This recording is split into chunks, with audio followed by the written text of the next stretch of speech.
शैतानिर्रजीम बिस्मिल्लाहिर्रहमानिर्रहीम अल्लाहुम्मा सल्लि अला मुहम्मदिन व अला आलि मुहम्मद। अस्सलामु अलैकुम वरहमतुल्लाहि वबरकातुहू। कैसे हैं सब लोग? उम्मीद है खैरियत से होंगे, ठीक ठाक होंगे, खुशबाश होंगे। अच्छा, मैं आज आपको बिल्कुल सादा सी घर की रेसिपी बताने लगी हूँ। ये कटे हुए करेले और चने की दाल। ठीक है, आपने बहुत हाई फाई डिशें तो खाई होंगी, लेकिन मैं आपको बिल्कुल सादा डिशें बताना चाहती हूँ घर की, जो आजकल के बच्चे बाहर की डिशें खाते हैं। उनको ये माएँ बनाएं, खिलाएं और फिर खुश हो जाएं कि हमारे बच्चे घर की चीज़ें खाने लग गए हैं। ये मेरे पास करेले हैं, इनको मैंने छीले बगैर ही धो के साफ़ कर लिया। और मेरे पास ये 1 कप दाल है। ठीक है, आधा किलो करेले और 1 कप चने की दाल है। ये मैंने रात को भिगो दी थी। इसको धो के मैंने अच्छी तरह साफ़ कर लिया।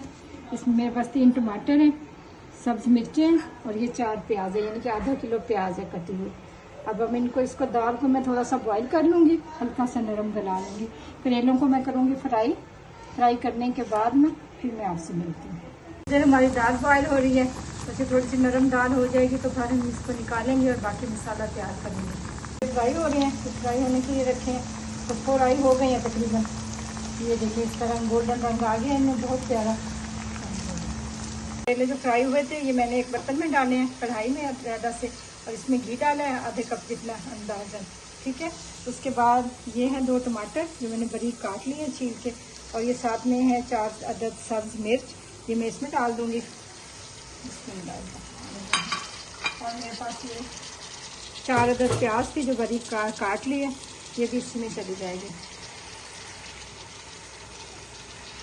ठीक है,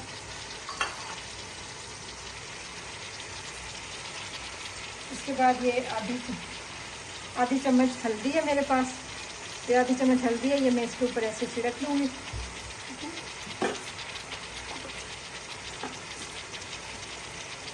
अब ये 1 चम्मच है कुटी हुई लाल मिर्च, पिसी हुई नहीं, कुटी हुई लाल मिर्च चाहिए, इसके ऊपर मैं डाल दूँगी, क्योंकि सब्ज़ मिर्चें डाली हैं तो ये लाल मिर्च थोड़ी ही डलेगी, कम डलेगी।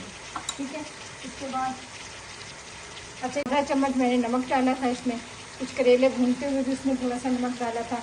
अब इसको हम दम दे देंगे, थोड़ी सी ये अच्छी तरह मिक्स कर दूँगी। इसमें कोई चीज़ हमने फ्राई नहीं करनी, सिर्फ हमने करेले ही फ्राई किए थे। ठीक है, ये हम करेले और चने की दाल बना रहे हैं। इसकी मैं आपको आसान सी सादा सी रेसिपी बता रही हूँ, और ये पकने में बहुत लजीज बनेंगे। इसमें अब ये पानी का इस्तेमाल नहीं होना, इसलिए मैंने सब चीज़ें इसे ऐसे मिक्स करके डाल दी हैं। अब ये मेरे पास तो दाल है, 2 चम्मच इसमें डालूँगी दही।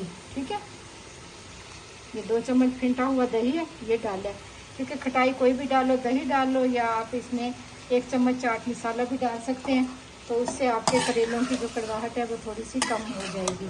ठीक है, लेकिन ये इस तरह जो करेले आप बनाएंगे ये बिल्कुल कड़वे नहीं बनेंगे, आपके बच्चे बड़े शौक से खाएंगे। की थी 1 कप दाल, ये बॉयल की हुई है, ये नरम हो गई है, तो इसको अब मैं इसी में ही डाल दूँगी। ठीक है, इसको डालने के बाद हम इसको 20 मिनट के लिए दम पे रखेंगे, ताकि ये हमारी सारी चीज़ें जो डाली हैं ना ये पक जाएंगी। ठीक है, हमने ये प्याज टमाटर ये फ्राई नहीं किया, तो ये इसी दम में पक जाएगा, गल जाएगा। ठीक है, तो फिर ये 20 मिनट के बाद आपको दिखाती हूँ कि ये ये देखें, ये 20 मिनट गुजर गए हैं और ये मेरा सालन रेडी हो गया है। ये मैंने डिश आउट कर दिया है। इतनी मज़े की खुशबू आ रही है और इसकी शक्ल इतनी ज़बरदस्त है। आप इसको बनाएं, एंजॉय करें, बिल्कुल घर के मिसालों से, कोई इसमें मुश्किल नहीं है। चलें, अगर चाहें तो इसको अच्छा सा गार्निश भी कर लें और इस पर हल्का सा गरम मसाला छिड़क लें। मुझे दें इजाज़त और अपना रखें बहुत सारा ख्याल। अल्लाह हाफिज़।